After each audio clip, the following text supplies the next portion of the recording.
Hello viewers, welcome to my channel Gyan Knowledge Hub. इस video में हम माँ कह एक कहानी कविता के प्रश्न उत्तर डिस्कस करेंगे।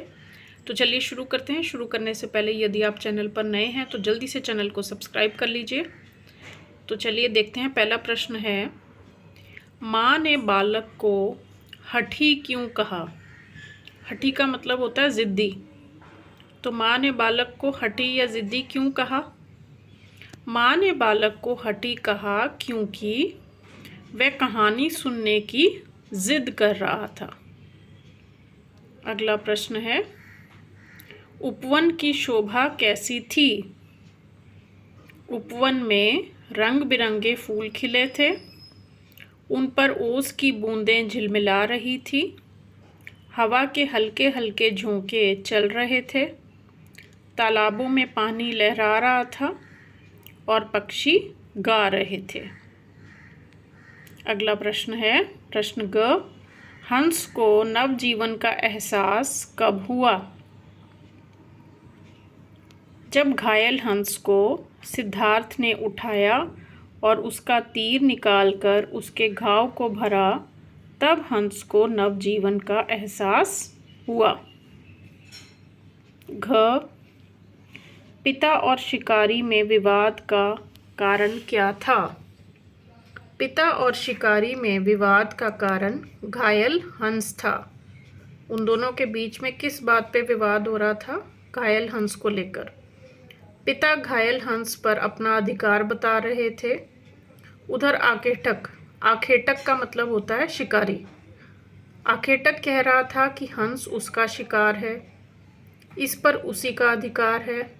इस तरह रक्षक और भक्षक के बीच में विवाद हुआ। रक्षक का अर्थ होता है जो रक्षा करता है किसी की, और भक्षक का अर्थ होता है जो उसे मारता है या उसका भक्षण करता है। क्लियर? तो अगला प्रश्न है, कहानी को करुणामयी क्यों कहा गया है? माँ ने कहानी को करुणामयी कहा क्योंकि आखेटक ने निर्दोष और निरपराध हंस को तेज तीर से मारकर घायल कर दिया था।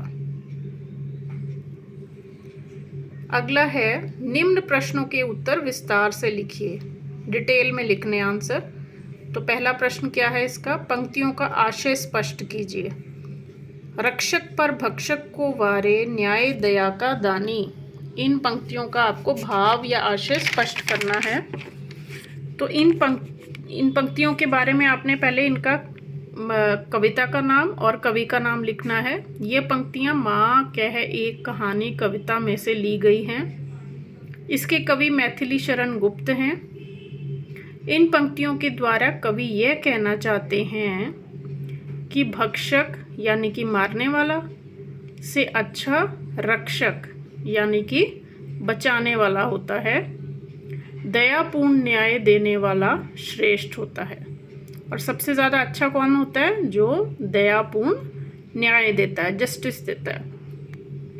अगला प्रश्न है, आपके विचार से न्याय किसके पक्ष में होना चाहिए और क्यों?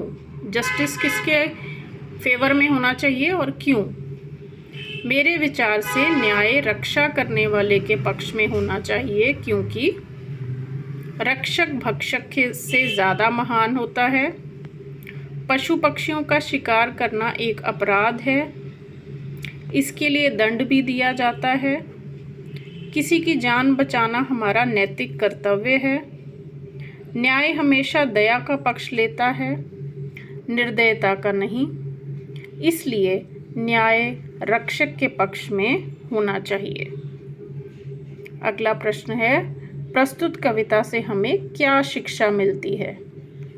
तो इस कविता से हमें यह शिक्षा मिलती है कि अगर कोई व्यक्ति किसी निरपराध को मारता है, निरपराध का मतलब है बेकसूर, जिसका कोई अपराध नहीं है, तो अन्य व्यक्तियों को उसके बचाव में आना चाहिए और उसकी रक्षा करनी चाहिए। भक्षक से बड़ा रक्षक होता है और दयापूर्ण न्याय देने वाला श्रेष्ठ होता है। तो ये थे इस कविता के प्रश्न उत्तर।